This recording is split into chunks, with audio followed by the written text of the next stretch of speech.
Hola mi gente, ¿cómo están?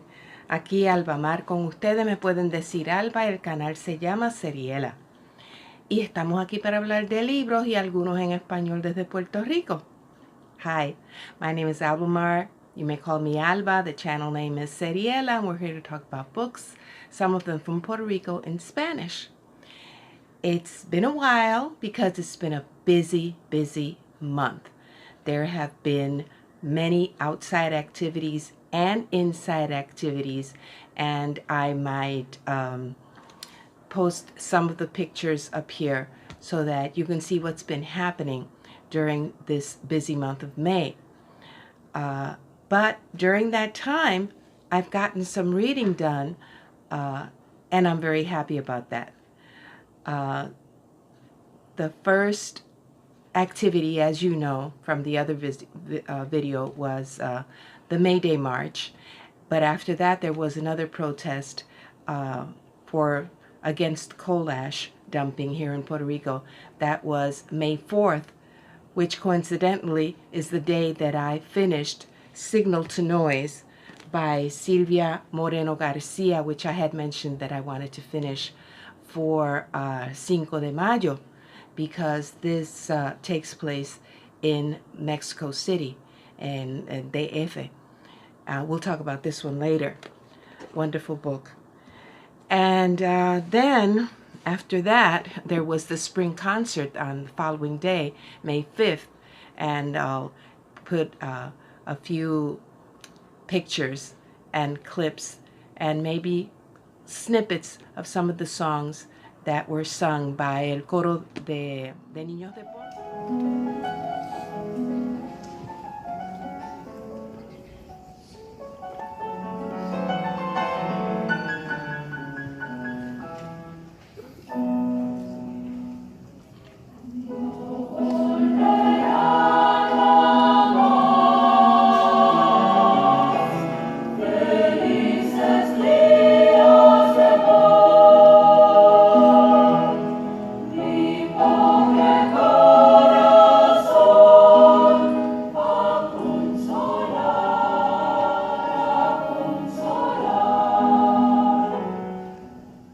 Which you have seen in previous videos. The Coro de Niños de Ponce is a children's choir in Ponce, and it's a nonprofit organization that has been functioning for 35 years.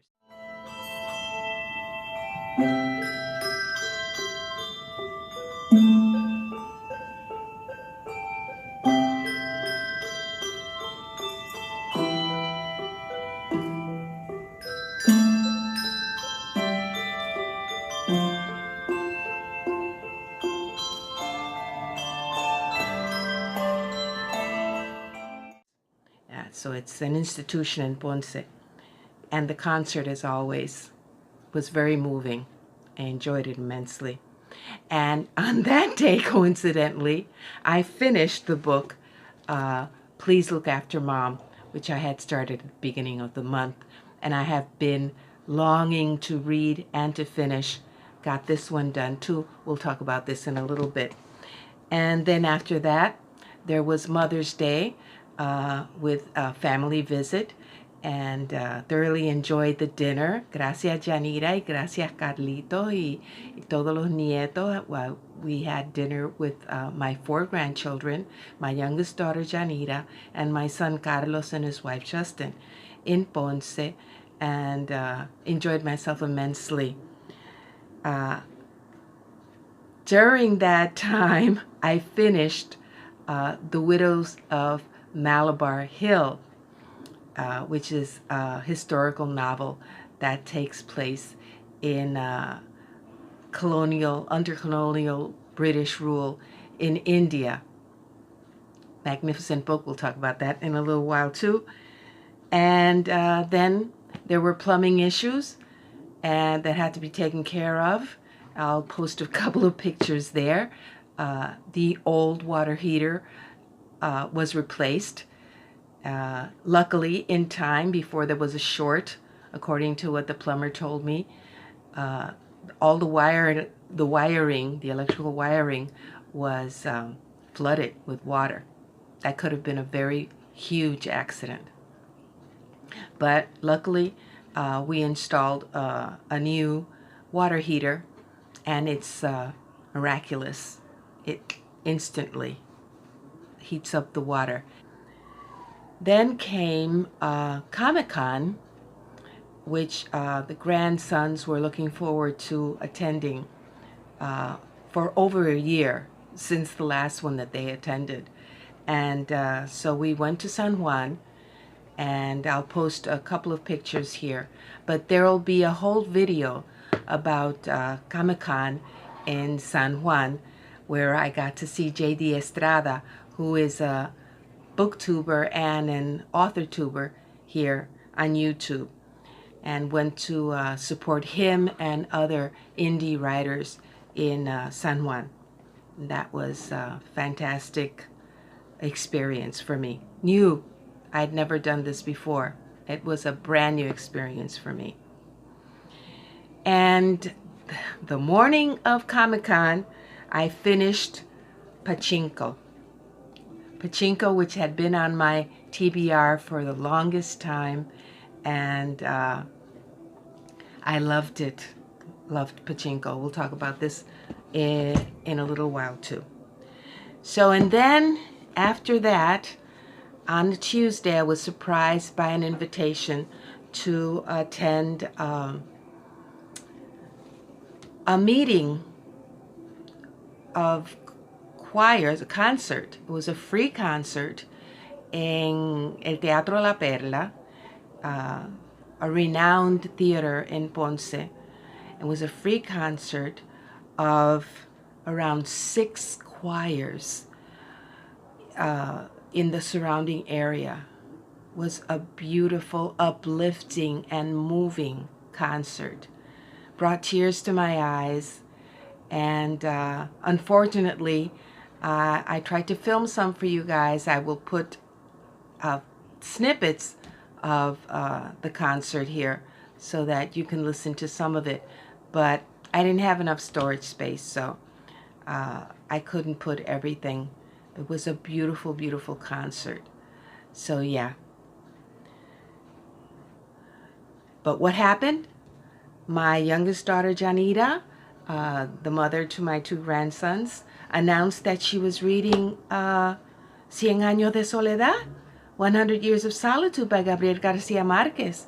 And she mentioned, and I said, oh my God, I wish I had known, because I'm swamped with books for Asia Readathon. And she looked at me with her cute little eyes and said, oh, I'm so sad about that, because I would love to talk to somebody about what I'm reading.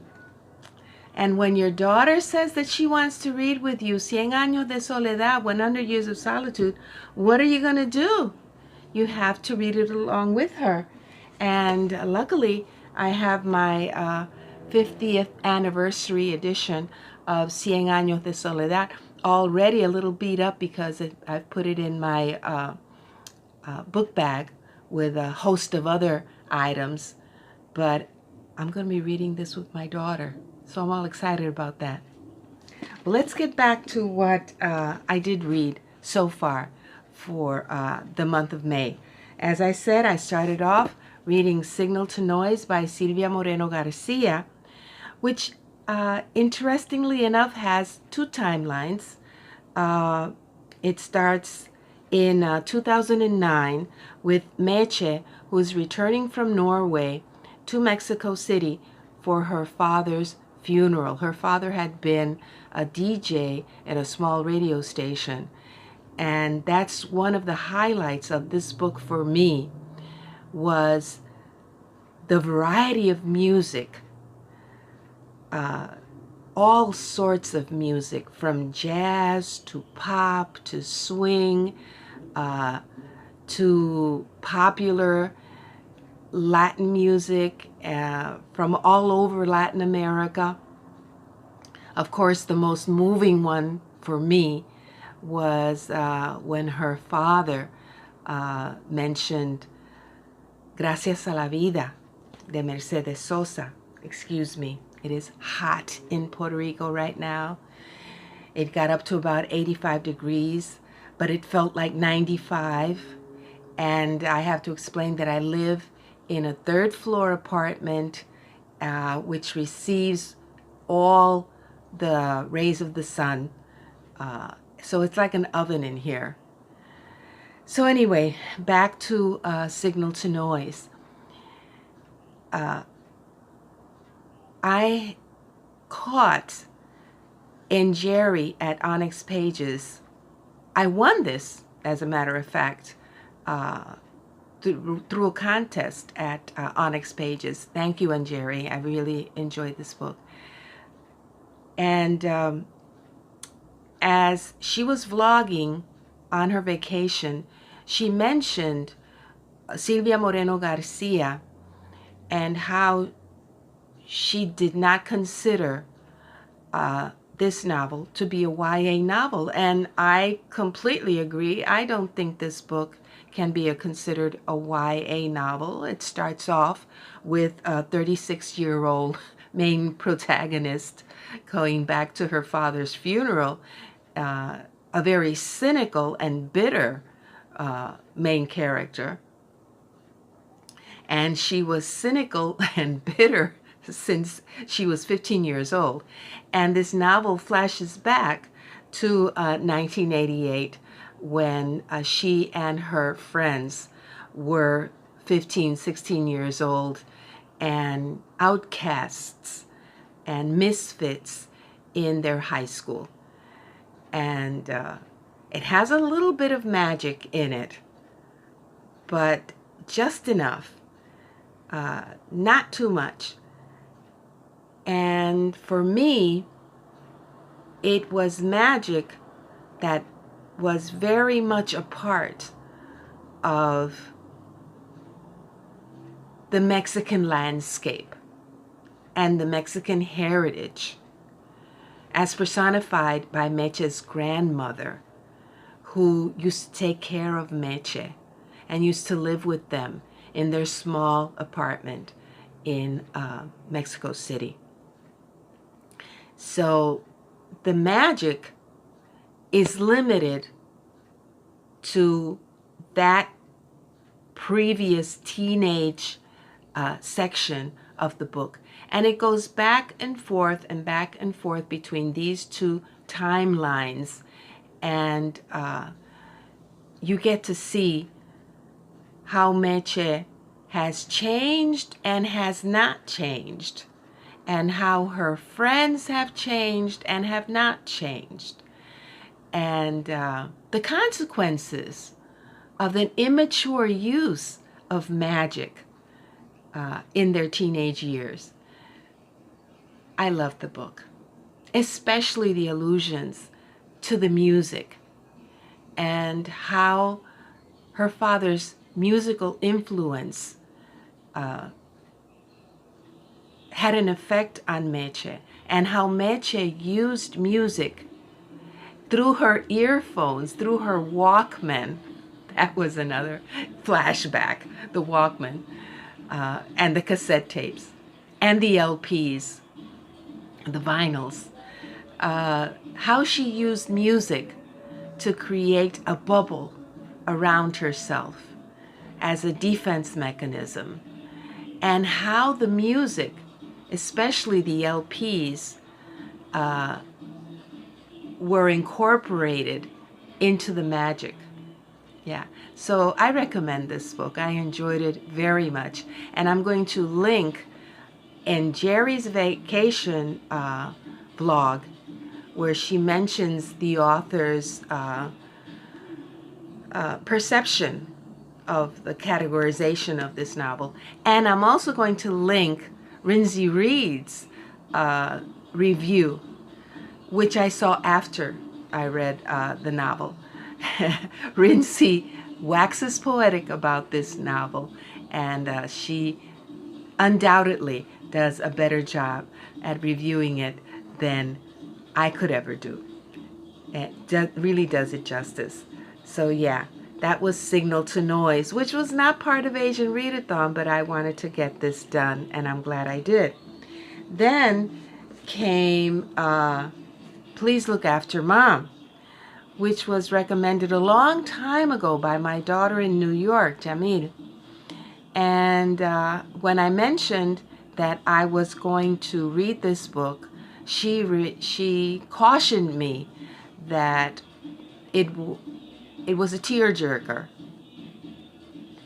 I don't know whether I've become calloused, but I didn't find it as much of a tearjerker as I was expecting it to be. But it was fascinating. And one of the things that I found fascinating about Please Look After Mom was that it was written in second person all throughout, except for a smidgen at the end when it switches to first person. And the implications and the meaning behind that second person narration and then the brief switch to the first person, to me, is very significant. This is a story about a woman more or less my age who disappears in a train station or a subway station. Her husband had her by the hand, and for some reason he lost contact with her. They were separated, and they didn't find her. They couldn't find her. And the book is a search, is the story of the search, the family from different points of view, because she has, I think, 4 or 5 adult children. And from the elder son's perspective, from the eldest daughter's perspective, from the youngest daughter's perspective, from the husband's perspective, and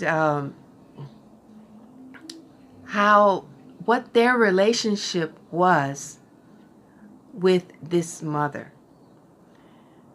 And as I read the book, I could see, because it's very descriptive and very evocative language, I could see the things that were happening in their small rural community, the work that this woman went through so that her family could achieve the social mobility that she never had. Worked like a horse. Yes.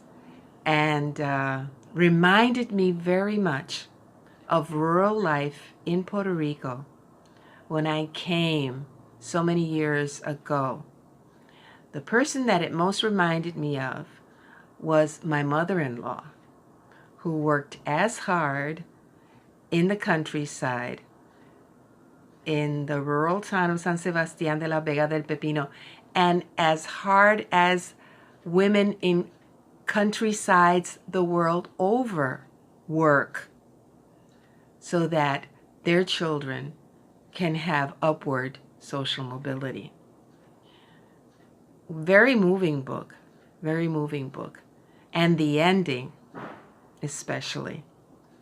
So yeah, I recommend Please Look After Mom by Kyung Shin. Enjoyed it immensely.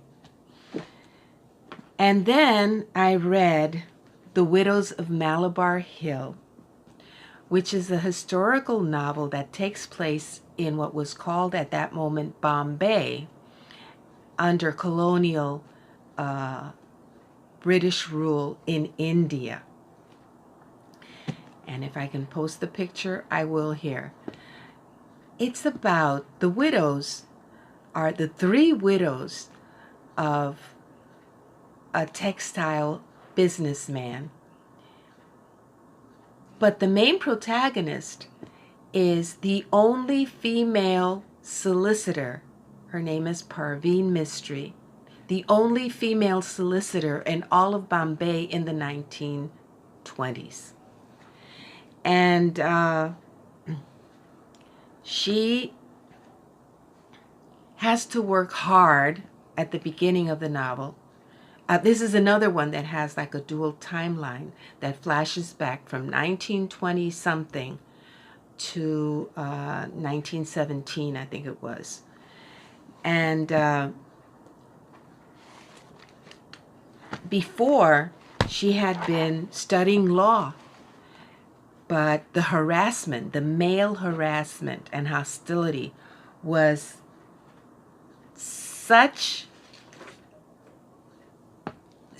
so horrific that she decided to quit. She couldn't take it anymore. And the novel goes back and forth showing how she arrives at being the first female solicitor in her father's law firm, because it's the only law firm that will employ her. Her father had been the lawyer of the deceased businessman with the 3 widows. Now, the 3 widows live in seclusion, and they are not permitted to speak to men. These are Muslim widows. And so, happily, Parveen volunteers to speak to the widows because there are some issues that have come up with their estate. The estate manager is claiming that they want to donate part of their dowries to a foundation. And it sounds fishy, so she wants to make sure that the widow's interests are protected. But what happens? At some point, the estate manager is murdered. And that's when we get the mystery surrounding this situation. What I liked about The Widows of Malabar was, of course, that you get the writing is superb. I could see and practically smell the sights and sounds of Bombay, and then later on Calcutta, what happens to Parveen in Calcutta, and shocking. Well, complete page turner. This novel was a complete page turner. And yeah, I was fascinated by the variety, the diversity of cultural groups, religions, customs, traditions. You had the British, you had the Parsis, you had the Parsis who came from Iran, the ones who lived in India and were born in India. It was just fascinating. And how these different, diverse cultures and people got along and lived together. It was fascinating. I just loved The Widows of Malabar Hill, and I was hoping that there would be a sequel, because there seems to be an opening for there to be a second part, a second novel. And I was looking at Mel's book, Land Adventures, and she's already read the second book. And I think I'm going to give it a try, even though Mel is a little, wasn't as impressed. But I'm going to give it a try because I really, really enjoyed The Widows of Malabar Hill. And I recommend it. And then I read Pachinko. Now, Pachinko was for me the tearjerker. Pachinko starts in 1910, South Korea, on a small island. And it starts off with, it's a family saga. It's a family saga that begins with a man who has a boarding house and where fishermen board and live. His wife and his daughter attend to this boarding house, and after he dies, the women are left to take care of this boarding house, and they work very, very hard in this small fishing village in an island, one of the islands of South Korea. It is under the Japanese occupation, and at some point the family winds up moving to Osaka in Japan, where the Korean population is discriminated against. And so we follow the family as they attempt to make a living in a society which discriminates against them, and how some of the family members, as years go by, decide to pass. Yeah, like some African Americans decided to pass, and some Puerto Ricans decide to pass when they get to the United States. And you ask, are you Puerto Rican? No, I'm Italian, or I'm from Sicily, or I'm from Portugal, or I'm from anywhere else except Puerto Rico. That happens. So as you can see, I was completely enthralled by this book. Maybe later on, I'll expand a little more at the end of the month about why I love this book so much. The mother here, the different mothers, because there's the mother, the original mother, who was the innkeeper, the boarding house, the innkeeper's wife, and then the daughter, who becomes the mother in Japan. And she has two sons, and what happens to those two sons and their children and their living conditions, and how when she loses her husband, how she attempts to make a living under very precarious circumstances for the whole family and for the whole extended family. It was fascinating. I just found it so fascinating. And the importance of Pachinko. I had no idea what Pachinko was. Pachinko is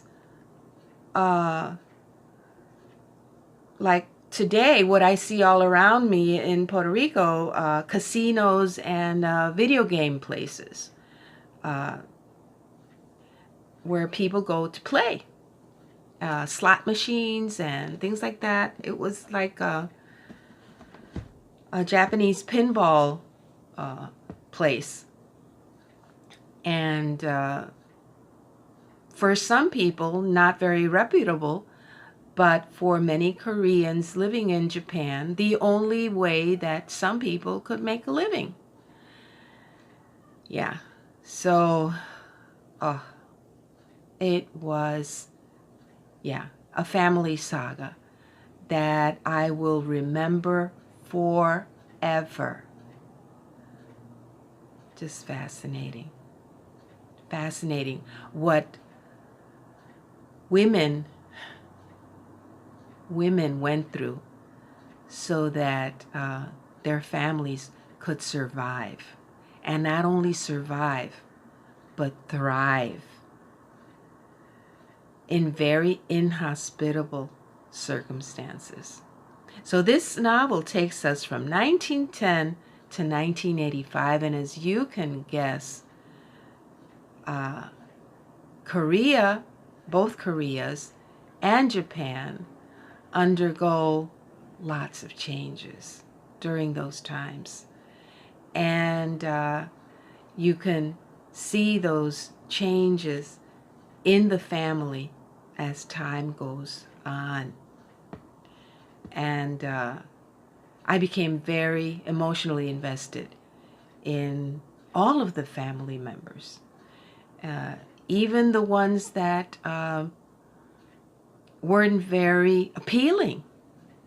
And but the author made sure that every character was fleshed out and was a complex personality. So yeah, I highly recommend Pachinko.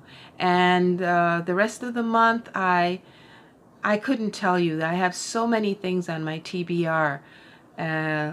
So I'll surprise you. I'll surprise you with whatever I come up with. But I'm definitely going to read Cien Años de Soledad, 100 Years of Solitude, because my daughter is reading it, and that for me is a priority.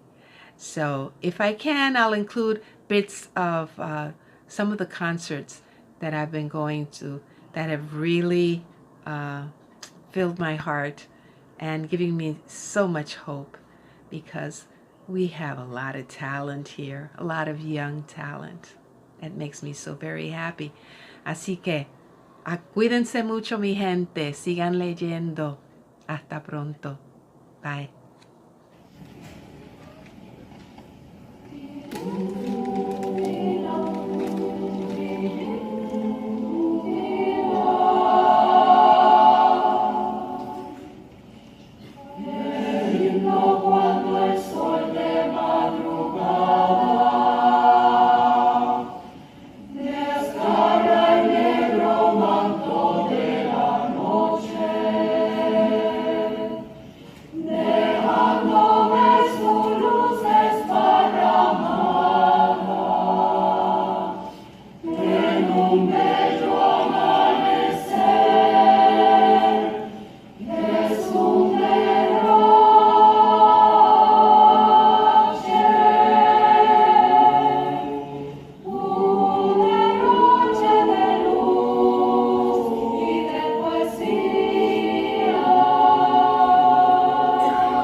Sido